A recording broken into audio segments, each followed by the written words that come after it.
Bonjour à tous, allez on prend la direction de l'hippodrome de Salon de Provence ce mercredi à l'occasion de la deuxième étape du GNT. On va évoluer sur 3000 mètres, il y aura un rendement de distance de 25 mètres pour les plus riches du lot. Une épreuve assez ouverte où vont se rencontrer exclusivement des sudistes, comme on dit, sur leur terre. Qui va rester le patron? On voit ça tout de suite.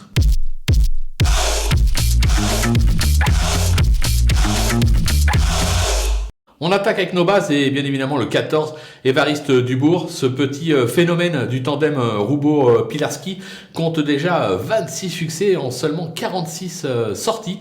Il excelle corde à droite.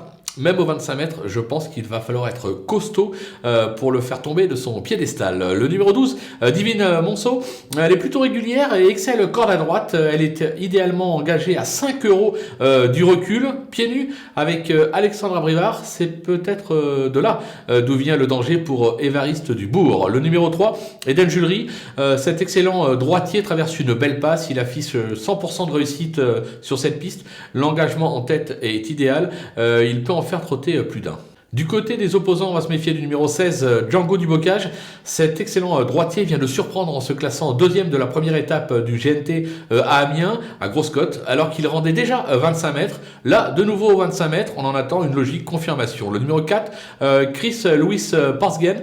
Ce pur droitier traverse une belle passe ces derniers mois. Il a remporté l'unique quintet auquel il a participé, c'était sur l'hippodrome de Caen. Il est bien engagé, il ne faut pas le négliger celui-là non plus. Le numéro 5, Express du Gers, qui compte plusieurs bonnes sorties à droite et ses dernières courses sont plutôt bonnes. Pierre Verquis lui sera associé, ce sera un atout. Il mérite également un certain crédit. Le coup de poker, ce sera le numéro 6 de Bellway.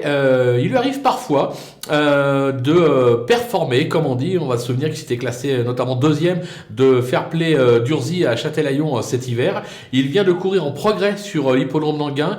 L'engagement est favorable pour pimenter les rapports. Attention à sa candidature. Les outsiders, ils sont nombreux. Avec le numéro 13, Eden Basque, il a conclu son meeting d'hiver de Cagnes-sur-Mer par un superbe succès à l'occasion du Prix de Rome. Il s'est déjà bien comporté sur cette piste. Alors certes, au 25 mètres, la donne change un petit peu, ça complique un petit peu les choses, mais je pense qu'en valeur intrinsèque, il est capable d'aller avec cela et de conclure sur le podium. Le numéro 7, Fragonard Dello, il alterne le bon et le moins bon et aurait probablement préféré évoluer à main gauche. Toutefois, décidé, une petite place reste envisageable. Le numéro 9, Festif Charmant, qui n'a pas été ridicule dernièrement lors de la première étape à Amiens. Évoluer à droite ne sera pas un souci. Sans être un foudre de guerre, il peut lui aussi espérer accrocher une petite place. Le numéro 15, Crack Money, ce vainqueur du GNT 2021 a été ferré lors de ses deux dernières sorties et il n'a joué aucun rôle. Il est cette fois pieds nus, mais au 25 mètres. Son mentor n'a pas caché que cette année, il visait plutôt le trophée vert. Mais là, à l'issue d'une course limpide, sur ce qu'il a montré par le passé, on ne peut pas l'écarter pour une 4-5e place. Et enfin le 11, Campione Mio.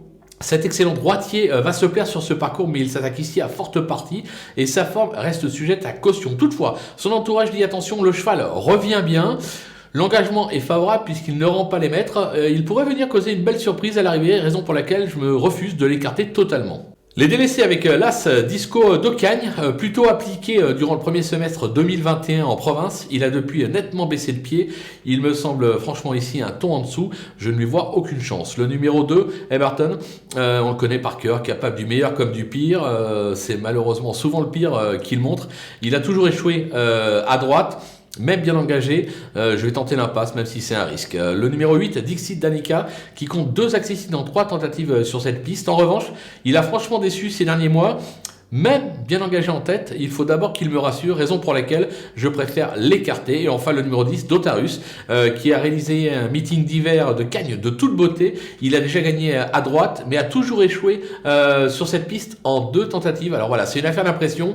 Certains voudront le garder, je ne peux pas tous les prendre, donc j'ai préféré tenter l'impasse. C'est une prise de risque. Mais j'aime ça. Voilà, on a fait le tour de cette belle épreuve pour la deuxième étape du GNT à Salon de Provence. On va se quitter avec bien évidemment ma sélection, mais également mes conseils de jeu. Alors à vous de jouer.